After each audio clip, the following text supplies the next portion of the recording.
Hello, everyone. It is Violet Gray. I am a gender nonconforming transgender comic, and I just watched The Closer, which is Dave Chappelle's special, and I wanted to hurry up and get my thoughts down about it while it's still fresh in my mind. I want to begin with a quote from famous comedian Dave Chappelle. Well, not really. So, Dave Chappelle had a stand up special or a concert right around the time Michael Richards did what he did. For those of you who don't remember, Michael Richards was a cast member of the TV show Friends who played Kramer, and he did a stand up live on TV where he got heckled by a group of Black audience members, and he responded by getting very angry and shouting the N word over and over and over. And it pretty much destroyed his career.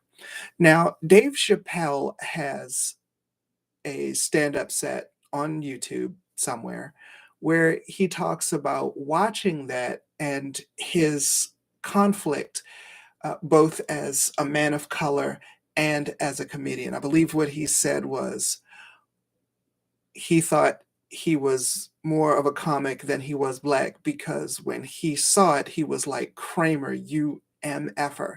But the comedian side of him was like, wow, he's having a bad set. Don't let him break you, Kramer. And when I saw Dave Chappelle's The Closer, I thought that I would sort of have a similar conflict. Uh, as someone who has my identity, but also as someone who is a stand up comic, someone who wants to have that theoretical playground to be allowed to fail in. And I feel like as a comic, the stakes are very, very high.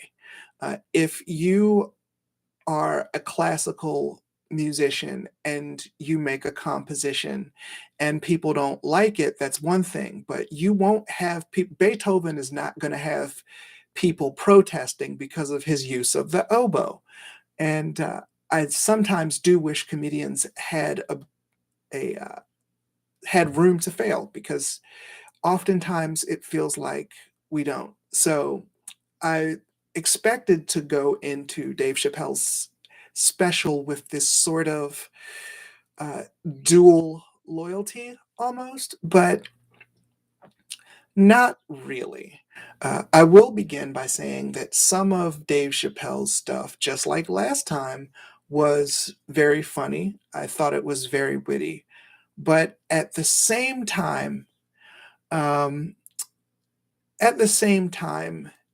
Dave Chappelle misses the mark on a lot of his perspective. There's a lot that he gets wrong. And that's what prompted me to make this video because his special came out and a lot of people said Dave Chappelle said nothing wrong. And that's not true. Dave Chappelle said a fair amount of things that just weren't correct. Some of it was misguided, and some of it was actually factually incorrect. So I just wanted to talk a little bit about that now. So, one of the things that Dave Chappelle constantly revisits is this idea that LGBTQ people and trans people are higher on this sort of privilege totem pole than Black people are. That he has this one joke where he says he knows people and he knows dudes in Brooklyn who wear high heels just for the safety. The implication is that trans people are more of a protected, they're more privileged than Black people.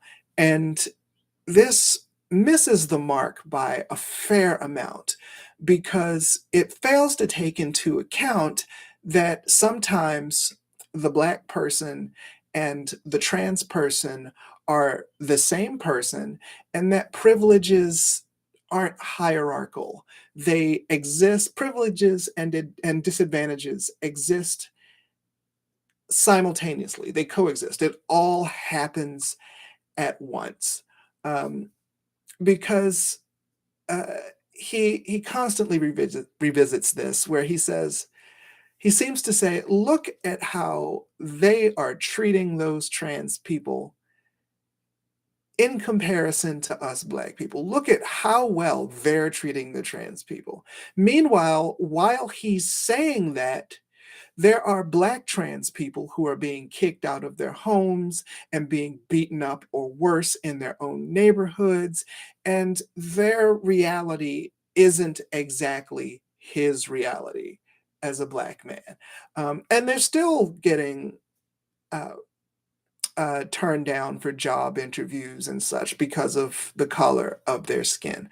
So I think he misses the mark that there's this sort of privilege hierarchy when it all happens at the same time. Privilege is largely situational, and there are situations where some things happen as opposed to other things.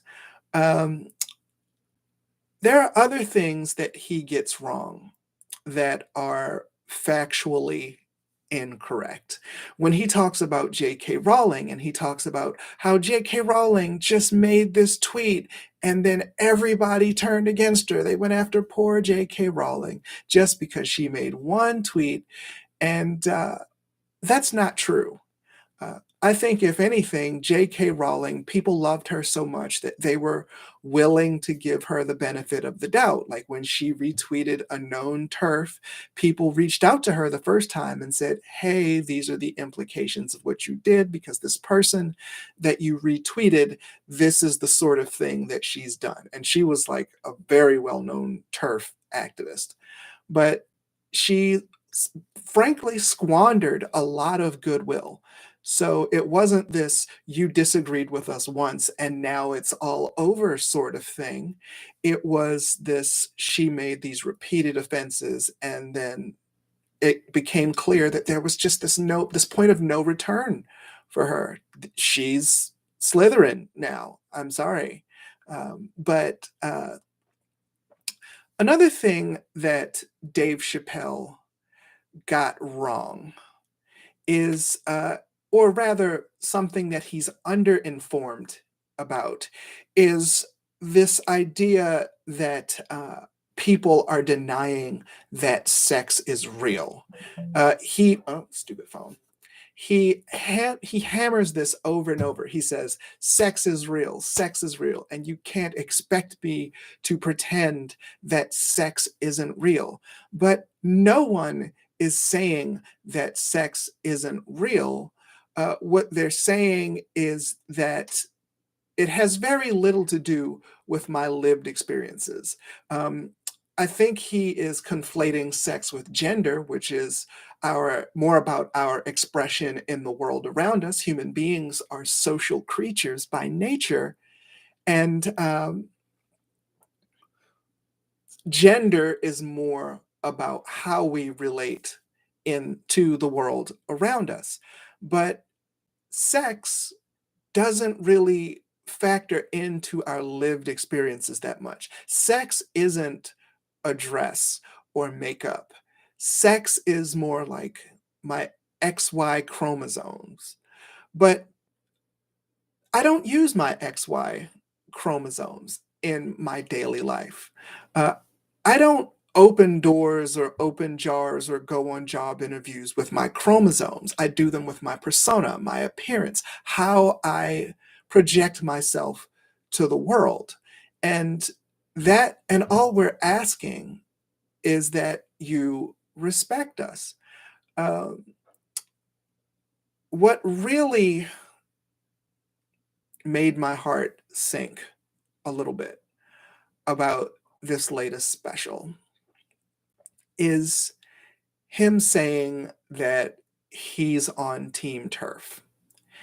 And I don't really know if he understands quite what that means. He's very much underinformed. When he said he was on Team Turf, I had to ask myself, does he really know what that means? Does he know that trans exclusionary radical feminists have been known to call people's places of business and out them as trans? Does he know that they've been on a political bent to make transitioning more difficult for people? Does he know that TERFs have been trying to keep trans people out of bathrooms, and I am convinced that if you brought these separate issues to Dave Chappelle individually, he might say that those particular issues are that's wrong, that people shouldn't do that. But I don't think he understands. But then again, it's not anyone else's job to educate him. And I had to examine my own bias as a comic. And I had to ask myself, if a white man did stand up about black people and then ended it with, I'm on team Nazi, would I be as understanding about that? Would I say, he must not know what Nazi means? You know, would I do that? And I'll be honest, I don't think I would. So, am I being too easy on Dave Chappelle with that particular criticism? I do not know. I will acknowledge that the racism debate is higher platform than, say, trans versus turf. There are a lot of conversations about racism that we haven't really had about gender expression, particularly with people who are so anti-trans, like the turfs are. I was just talking with someone and I said this. I think that Dave Chappelle is trying to be empathetic on some level, but he is vastly misguided and he's vastly underinformed. I think the analogy that I used was like, it seems like he's trying to critique a whole series when he's only on episode 2. He just does not have he needs to be sat down in a room with someone and to have a conversation, because what I heard from Dave Chappelle's special seems to me like an in a room alone Googling, and he just doesn't have the surrounding context. Uh, and by the way, context is another part he sort of missteps. He tells this story about the rapper, the Baby, about how he got into a confrontation and ended up shooting and killing someone in Walmart. And he begins with, you all probably don't know this, and then he ends with this narrative of this sort of privilege hierarchy, and he asks the question, how come him shooting someone didn't end his career, but now his career is in serious jeopardy because he hurt gay people's feelings. Now, for one thing, you already know that we didn't know about that. So you can't present to us information and then ask us why we didn't judge him based on that information. And also, context is important. The general narrative, when you do some digging, is that he was attacked while he was with his children and that he was defending himself. There were no charges brought up against, well, there were, but they were dropped. And I would think that that's very important. He didn't shoot somebody at Walmart because they were tussling over cardigans. Um, the general narrative, at least, is that it was self-defense. And I don't think that he's being completely honest when he makes that comparison. Um, but okay, it's been 14 minutes, so I'm sorry. Thank you for listening to me. I promise I'll wrap it up. I think that overall, Dave Chappelle, he feels sort of persecuted for the things that he said, but he says them not only knowing that people are going to respond that way, but plays into he sort of plays into it. You can tell after he delivers a punchline and he sort of looks around like, "Oop, I'm going to get in trouble for this." I mean, he's still going to get paid tens of millions of dollars from Netflix. But yeah, I just think I'm not really mad at Dave Chappelle. I did not come from this special thinking that he's that he hates trans people or that he's anti-trans. I do think that he's misguided in a way that someone with his platform uh, is handling irresponsibly.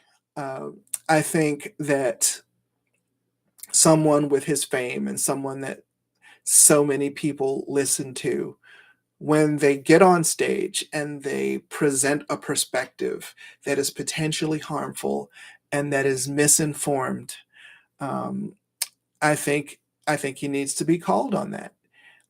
And even if he doesn't know that's what he's doing, I think he should be let know. But I don't think that he did it with the intention to harm trans people. I told my friend, outrage is easy, nuance is hard. And I think people are both attacking him and defending him harder than it needs to be, harder than needs to be. Um, that's it. I might add some things later, but if there's something I'm wrong about, I'm not going to be offended if someone responds to this and they say, "Hey, you missed this aspect."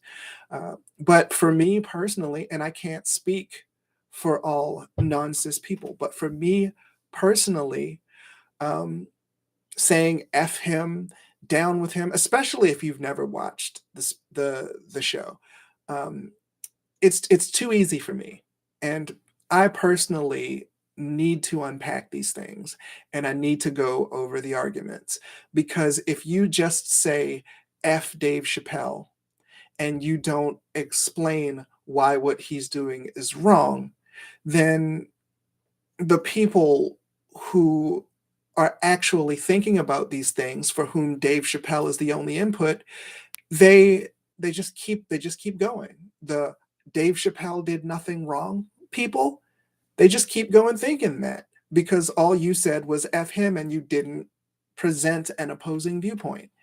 And that's too bad because it's not your job. But I think it is an opportunity to broaden someone else's perspective. And personally, that's something that I would rather do. Uh, Thank you so much for listening. I'll try to do more of these. And that's it for now. Bye.